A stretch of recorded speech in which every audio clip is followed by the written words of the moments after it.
Ada 4 jenis di dalam Al-Quran yang menunjuk pada keadaan manusia secara umum berdasarkan kebahagiaan dan kesuksesan hidupnya. Ada berapa jenis? 4 ya. 1, ini yang paling ideal. Manusia yang mendapatkan kebahagiaan, kesuksesan dunia dan akhirat. Jadi dunianya dia bahagia, sukses, akhiratnya pun dia bahagia dan sukses. Dan umumnya ini yang memang diharapkan oleh setiap insan, sehingga doa-doa yang dipanjatkan pun malam dan siang itu tidak lepas dari 2 permohonan ini. Itu ada di Al-Quran surah kedua Al-Baqarah di ayat 201, paling kanan sebelah bawah di mushaf tuh. Wa minhum may yaqulu rabbana atina fid dunya hasanah wa fil akhirati hasanah wa qina adzabannar. Ini golongan pertama. Dan di antara manusia itu ada yang konsisten memohon kepada Allah agar ia dianugerahi kehidupan dunia yang membahagiakan dan menyukseskan. Jadi ada bahagia saja, ada sukses saja, ada bahagia dan sukses. Ada orang hidupnya sukses, mawaddahnya banyak, tapi belum tentu bahagia, sakinahnya belum tentu diraih. Kaya iya, tapi kekayaan itu tidak membawa ketenangan dalam berkehidupan. Ada yang begitu? Ada. Jadi ibu pilih mana? Kaya tapi gelisah atau miskin tapi tenang? Alhamdulillah. Oke. Nah, kaya dan tenang, sukses dan bahagia. Maka itu yang dimaksud di ayat ini. Ada orang yang konsisten dengan permohonannya. Dia memohon kepada Allah Subhanahu wa taala agar hidupnya di dunia itu bisa tenang dan sukses, bahagia dan sukses, serta kesuksesan dan kebahagiaan ini bisa dibawa lestari sampai pulang ke akhirat. Ya, tidak cukup dengan amin, kita lihat dulu ya. Nah, yang kedua, nanti kita pelan-pelan lihat rumusnya. Alhamdulillah. Ada orang yang di dunianya itu sukses, bahagia. Tapi kesuksesan dan kebahagiaan dunia itu ternyata tidak memberikan jaminan ia membawa keduanya sampai ke akhirat. Tapi menariknya kata Al-Quran, secara psikologi ada manusia yang penting dunianya sukses dulu. Yang penting dunianya bahagia dulu. Ya, kalau bahasa manusianya kekinian, ya nikmati aja yang sekarang, yang nanti kan belum jelas gitu. Ada yang begitu? Itu pasti akan ditemukan karena golongan ini pun diisyaratkan di Al-Quran di ayat yang ke-200-nya. Jadi kalau tadi 201, kita naik sedikit ke atas ke ayat 200, kita akan temukan tipikal golongan demikian. Wa minan nasi may yaqulu rabbana atina fid dunya. Udah, kalau nggak hafal diam aja ya. Hasanahnya nggak ada di situ. Hasanah itu khusus untuk 201 ya. Baik, kalau hafalan masih di ayat 1, jangan diterusin dulu ya. Wa minan nasi may yaqulu rabbana atina fid dunya wa ma lahum fil akhirati min khalaq. Dan di antara manusia ada yang hidupnya memang diliputi oleh harapan dunia saja. Hasanahnya nggak disebutkan. Ini kuncinya nanti. Dan dia tidak punya orientasi akhirat. Yang penting kerja, nikmati. Dapat rumah yang megah, nikmati. Kendaraan yang mewah, nikmati. Bisa jalan-jalan, senang. Urusan sholat, ya nanti. Baca Al-Quran, nggak harus. Akhirat belum datang kok. Yang pasti yang sekarang ada, itu yang dinikmati. Wa ma lahum fil akhirati min khalaq. Dan dia tidak punya persiapan untuk menyiapkan kehidupan abadinya di akhirat. Itu yang Dua. Yang ketiga, ada golongan orang yang memang ngejar akhirat saja. Dunianya tidak terlalu diperdulikan. Dia abaikan bahkan. Ya. Dia tidak terlalu peduli apakah hari ini makan atau tidak. Dia tidak terlalu peduli apakah punya rumah megah atau tidak. Dia tidak terlalu peduli apakah punya kendaraan atau tidak. Yang penting akhirat masuk surga. Saya ulangi ya. Yang penting akhirat masuk surga. Jadi dunianya dalam tanda petik sedikit diabaikan, atau hidupnya biasa-biasa atau di bawah standar, yang penting orientasinya masuk surga. Ini yang ketiga. Yang keempat, ini yang repot. Miskin dunia, fakir akhirat. Jadi dunia sudah nggak dapat, tiap hari pekerjaan tidak jelas, kata-kata tidak terukur, tindakan tidak teratur, perbuatan kadang-kadang juga mohon maaf banyak buruknya. Jadi dunianya tidak jelas, akhiratnya rasa-rasanya tidak mendapatkan harapan karena tidak pernah disiapkan. Maka yang keempat ini kategori miskin dunia, fakir akhirat. Nah, di antara yang keempat ini, 4 bagian ini kita mesti pastikan setiap hari setidaknya kita berusaha untuk mencapai golongan yang pertama. Dan adilnya Allah itu dibuka kesempatan yang demikian untuk seluruh hambanya tanpa kecuali. Jadi ibu tidak harus berpikir jadi ustazah kah? Ya, atau suaminya jadi kiai kah? Jadi pejabat kah? Jadi hartawan kah? Semua sepanjang kita menjadi bagian dari hamba Allah, maka terbuka untuk mendapatkan bagian golongan yang pertama. Wa minhum may yaqulu rabbana atina fid dunya. Nah, itu kuncinya. Sepanjang kita, saya, Anda, kita semua memegang satu kunci ini, maka janji Allah itu pasti ditepati dan disampaikan dalam Al-Quran. Itu akan dibimbing untuk mendapatkan 2 hal yang diharapkan tadi. Kuncinya cuma satu, yaitu hasanah. Hasanah ini bukan nama ya Bu ya. Jadi kalaupun ibu punya nama Hasanah pagi ini, tapi kalau prakteknya tidak diamalkan, itu belum tentu bisa meraihnya. Jadi ini kuncinya. Kita antarkan dulu sebentar sebelum kita mengimplementasikan atau menjalankan program kita hari ini untuk diskusi. Kita tekankan sedikit karena saya khawatir ibu datang ke sini gitu kan. Kemudian juga teman-teman yang ikhwan bergabung, tapi datangnya tidak membawa kebahagiaan. Datang tidak membawa kesenangan. Apapun yang tidak dikerjakan dengan menyenangkan, itu tidak akan melahirkan hasil yang maksimal. Ibu kalau masak, hatinya nggak tenang. Masakannya enak nggak? Nggak. Ngantarkan anak, situasi hatinya nggak tenang. Enak nggak? Tidak. Karena itu Islam selalu mengajarkan, selalu hadirkan kesenangan, kebahagiaan dalam semua aktivitas yang dikerjakan. Termasuk sholat. Termasuk baca Al-Quran. Ya, usahakan kalau ngaji itu hatinya tuh disenangkan dulu, ditenangkan. Beda kalau sedang gelisah kemudian ngaji, itu rasanya nggak akan enak. Ayat-ayatnya nggak akan nyampe ke kolbu. Baru masuk sedikit di lisan sudah berhenti lagi. Masuk berhenti lagi. Karena itu rumusnya yang pertama kata Al-Quran, saya agak sedikit percepat untuk menyampaikan pada inti diskusi kita. Wa minhum may yaqulu rabbana atina fid dunya. Nah ini nggak pakai alif lam ya. Tidak menggunakan alif lam. Artinya nakirah, general, terbuka untuk siapapun dalam suasana apapun. Adilnya Allah, Rahman dan Rahimnya Allah, Allah menginginkan semua hambanya tanpa kecuali.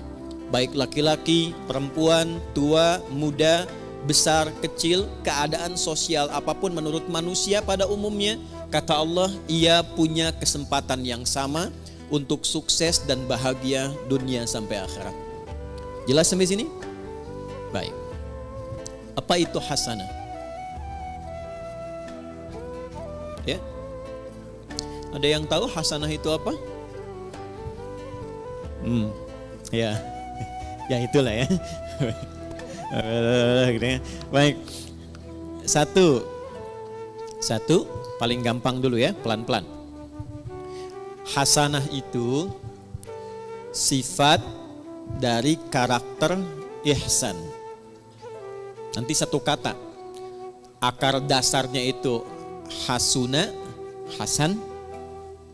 Nanti kegiatan untuk mendapatkan itu disebut ihsan, ahsana yuhsinu.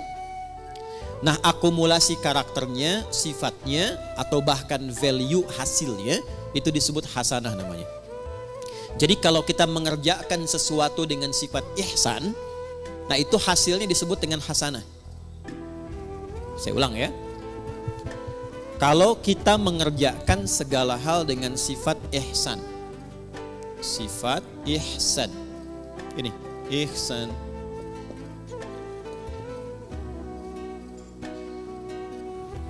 maka hasilnya apa yang diraih oleh kita itu disifati oleh Allah langsung, itu hasanah. Contoh, saya mau minum, fungsi minum itu menghilangkan haus. Jadi kalau ibu minum pakai tangan kanan, pakai tangan kiri, haus tetap hilang. Sepakat? Baik. Tapi kalau kita minum menggunakan sifat ihsan, maka perbuatan minum ini seketika dinilai oleh Allah berubah menjadi hasanah namanya. Jelas sampai sini? Baik. Saya ulangi lagi dengan contoh yang lain. Saya mau berpakaian. Berpakaian orang punya gaya masing-masing. Tapi ketika cara berpakaian ini dilakukan dengan ihsan, maka cara berpakaian kita itu disebut apa? Hasanah namanya. Nah, bagaimana semua perbuatan ini bisa dilakukan dengan ihsan? Maka rumusnya ditemukan dalam hadis Muslim, nomor hadis ke-8. Agak cepat ya. Hadis riwayat Imam Muslim, nomor hadis yang ke-8, yang meriwayatkan sahabat Umar bin Khattab radhiyallahu ta'ala anhu. Kalau ibu ingin agak sedikit pendek, gak terlampau panjang dan tebal jilidnya, panjang hadisnya, tebal jilidnya, Imam An-Nawawi pernah mengambil 42 hadis inti kehidupan. Jadi selama kita berkehidupan, kalau belajar 42 hadis ini, kehidupannya akan cenderung mendekatkan pada kebahagiaan dan kesuksesan. Dalam bahasa Arab, 40, 41, 42, sekitar 40-an itu disebut dengan arba'in namanya. Maka beliau memberi nama kitab hadisnya dengan Al-Arba'in. Dikenal dengan Al-Arba'in An-Nawawiyah. Itu hadis nomor 8 di Sahih Muslim ini diletakkan oleh beliau, disusun di urutan yang kedua. Ya. Di Al-Arba'in nomor hadis yang keberapa? 2. Tentang iman, Islam dan ihsan. Nih, dapat ini. قال عن أبي حفص عمر بن الخطاب رضي الله تعالى عنه بينما نحن جلوس عند رسول الله صلى الله عليه وسلم إذ طلع علينا رجل شديد بياض الثياب شديد سواد الشعر لا يرى عليه أثر السفر ولا يعرفه منا أحد فجلس إلى النبي صلى الله عليه وسلم ووضع كفيه على كفيه ووضع رجليه على رجليه ووضع كفيه على فخذيه فقال يا محمد أخبرني عن الإسلام فقال رسول الله صلى الله عليه وسلم الإسلام أن تشهد أن لا إله إلا الله وأن محمد رسول الله وتقيم الصلاة وتؤتي الزكاة وتصوم رمضان وتحج البيت إن استطعت إليه سبيلا قال صدقت فأجبنا يسأله فيصدقه فسأل يا محمد أخبرني عن الإيمان فقال أن تؤمن بالله وملائكته وكتبه ورسله واليوم الآخر وتؤمن بالقدر خيره وشره قال صدقت قال فعجبنا يسأله فيصدقه فسأله يا محمد أخبرني عن الإحسان أخبرني عن الإحسان فقال أن تعبد الله كأنك تراه فإن لم تكن تراه فإنه يراك. Paham? Tidak? Baik. Dari sahabat Umar bin Khattab radhiyallahu taala anhu, saya agak cepat. Satu kali tiba datang seseorang laki-laki. Bajunya itu bersih, putih bersih, rambutnya tertata rapi. Kemudian kami nggak kenal orang ini dari mana, dan tidak nampak pada dirinya bekas-bekas lelah mampir. Fajalasa ilan Nabi sallallahu alaihi wasallam, lantas beliau maju dalam ta'limnya Nabi, maju ke saf depan. Kemudian yang paling menarik itu meletakkan lututnya dekat lutut Nabi, ya, fa asnada rukbatayhi ila rukbatayhi wa wada'a kaffayhi ala fakhidhayhi, dan meletakkan telapak tangannya di pahanya. Ini memberikan kesan, satu, sebelum sampai ke isi hadisnya, memberikan kesan Nabi sedang mencontohkan malaikat yang sedang menyamar menjadi penuntut ilmu kalau ingin sukses belajarnya. Bukan hanya untuk ibu yang dari majlis taklim sekarang. Misal, anaknya ibu ingin sukses di sekolahnya, yang sedang kuliah di kampus ingin sukses belajarnya, maka tiru pembuka hadis ini tips bagaimana menjadi seorang penuntut ilmu yang sukses dan cepat mendapatkan ilmunya. Satu, ini yang langsung contohkan malaikat yang menyamar, dan itu diminta oleh Nabi untuk ditiru. Karena nanti di akhir hadisnya Nabi mengatakan, hadza Jibril atakum liyu'allimakum dinakum. Ini Jibril yang sedang menyamar, datang untuk mengajarkan kepada kita bagaimana tentang pokok-pokok ajaran agama kita. Satu, kalau datang ke majlis ilmu, kata Nabi lewat hadis ini, tiru Jibril alaihi salam saat menyamar, fokus untuk datang. Pertama, kenakan pakaian terbaik supaya nyaman. Jadi kalau sejak saat akan berangkat itu kita sudah menyiapkan diri, mengenakan pakaian yang rapi, jadi kerapian itu menunjukkan kesungguhan. Satu. Yang kedua, upayakan gak mampir-mampir sehingga fokusnya itu nanti kepada pelajaran. Kalau ibu berangkat ke sini jam 6 berangkat, tapi agendanya mampir dulu soto sebelah sana, kupat tahu pada larang sebelah sana, kan? Kemudian mampir dekat situ ada mie ayam, ya. Jadi 30% sudah diambil, nyampe sini sudah terlambat, tinggal fokusnya 70%, ya. Oke, kemudian ketika sampai, upayakan sedapat mungkin ambil saf pertama. Sedapat mungkin. Ya, kemudian terus ke belakang, terus ke belakang, terus ke belakang. Sehingga apa yang kemudian disampaikan lebih mudah didengar, lebih jelas, lebih baik. Awas nih, ini mahasiswa kadang-kadang datang sudah masuk kampus, duduk paling belakang, sudah nggak pernah nanya, absen titip teman tuh ya. Nah, itu bukan tipikal seperti yang diinginkan hadis ini. Kalau ingin sukses, ambil akses yang memudahkan kita untuk mendapatkan informasi. Kalau nggak terlampau dekat di depan, cari yang dekat mic. Ya, supaya mudah mendapatkan apa yang disampaikan. Lalu setelah itu, ini dia poinnya. Beliau kemudian bertanya. Kalau tidak tahu, tanya. Kalau ingin dapat informasi baru, tanya.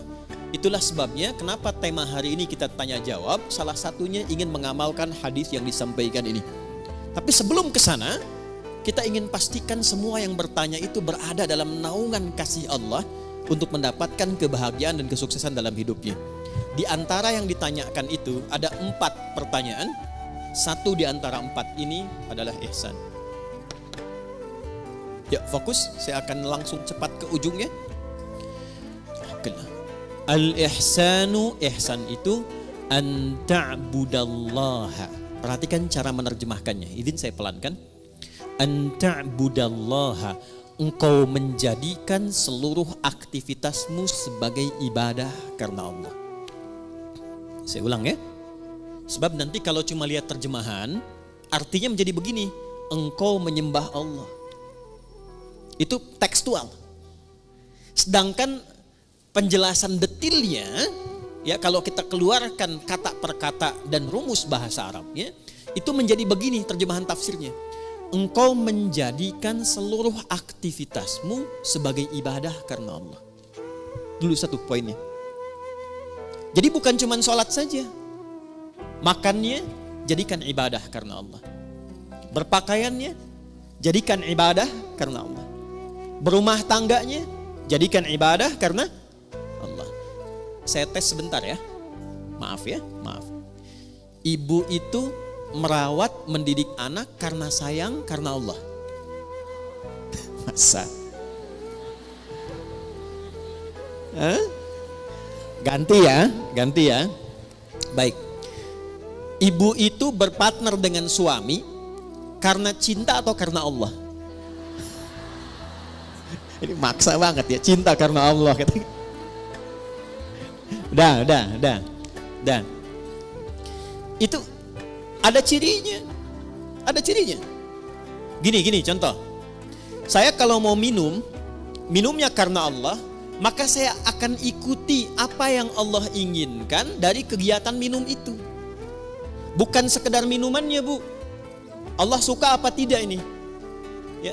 Ini jenis minumannya disukai Allah atau tidak? Tidak mungkin ada seseorang yang ingin minum karena Allah, tapi dia meminum sesuatu yang tidak disukai Allah. Allah suka bir tidak? Whisky. Dan mustahil ada orang minum bir pakai bismillah kan?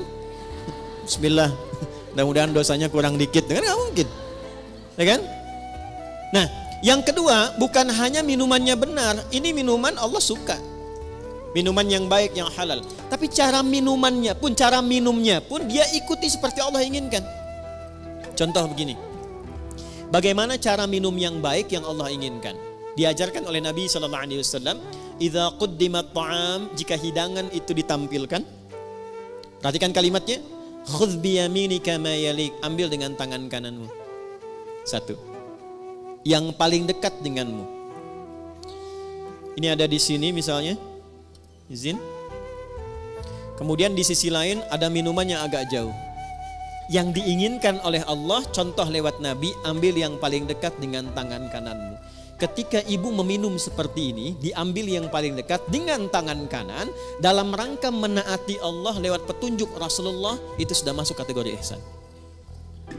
Selanjutnya, samillaha au qulu bismillahirrahmanirrahim. Sebelum diminum, ucapkan dulu bismillahirrahmanirrahim. Itu saat dilakukan semua tahapan itu, maka kegiatan minum itu disebut ihsan namanya. Biar jelas ya Bu ya, contohkan nih biar jelas. Ini buka dulu tutupnya, ya, karena nggak mungkin diminum dengan tutup. Ya. Ambil dengan tangan kanan, jelas? Sebut nama Allah, Bismillahirrahmanirrahim. Minum. Alhamdulillah. Jelas? Belum jelas? Ambil dengan tangan kanan, sebut nama Bismillahirrahmanirrahim. Jelas? Alhamdulillah. Maka saya pelan-pelan, kegiatan minum itu yang disebut dengan ihsan, dan dia menghasilkan nilai di sisi Allah disebut dengan hasanah namanya. Nah, hasanah inilah yang kemudian melahirkan apa yang kita sebut dengan berkah. Berkah. Ini dia. Teruskan turunannya. Berkah inilah yang mengantarkan pada kesuksesan dan kebahagiaan. Sukses plus bahagia. Ini asalnya. Dan keduanya ini tidak berhenti di dunia. Sepanjang dilakukan dengan sifat ihsan, ditulis dengan hasanah, keluar sifat berkah, mengantarkan pada sukses dan bahagia, dan perjalanannya terus panjang mengiringi sampai ke akhirat. Nih, sampai ke akhirat.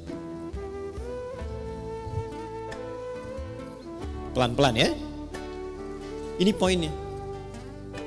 Makanya sering kita katakan di lisan kita, saya pengen cari berkahnya aja. Saya pengen cari berkahnya. Nah, berkah itu Bu, bukan harus kita tafsirkan sedikit, tidak. Bisa banyak.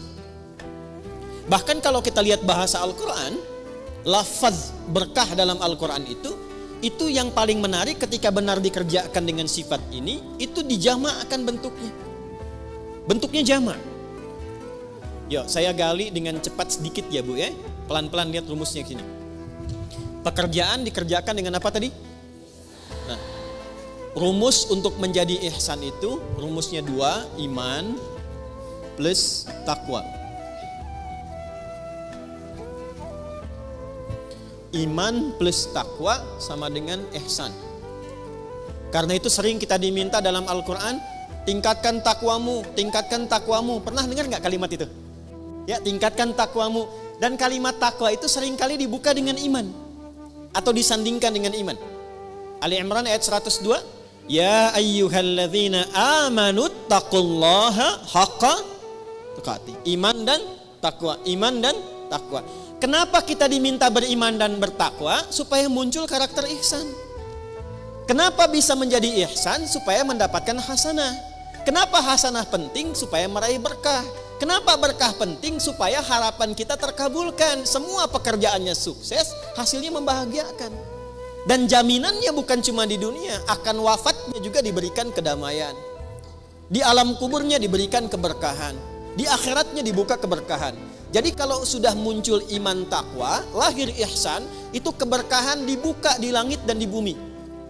Saya ulangi, di langit dan dibuka, di langit dan di bumi itu dibuka. Ada di Quran surah ke-7 ayat 96. Rumus ini ada Quran di Quran surah ke-7 Al-A'raf ayat 96. Yuk kita lihat pelan-pelan.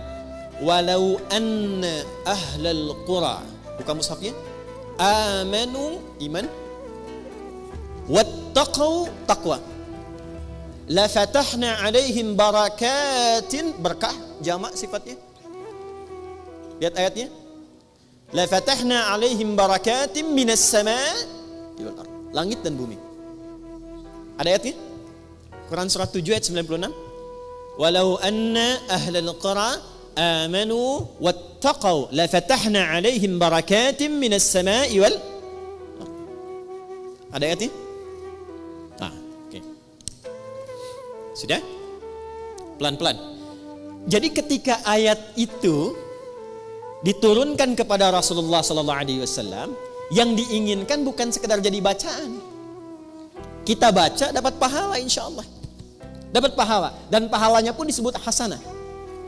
Tapi kalau kita amalkan isinya, nah amalan itulah yang menjadikan kita mampu meraih keberkahan, sehingga keberkahan ini mengiringi kesuksesan dan kebahagiaan yang kita harapkan dalam berkehidupan di dunia. Jadi kalau ayat rumah tangga dibawa ke rumah tangga, dipraktekkan dengan sifat ihsan. Suami menjadi suami dengan sifat ihsan, istri mempraktekkan ayat Quran dengan sifat ihsan, maka kehidupan rumah tangga akan cenderung mendapatkan berkah. Berkah itulah yang mengantarkan pada kebahagiaan dan kesuksesan. Itu dibawa pulang sampai ke akhirat.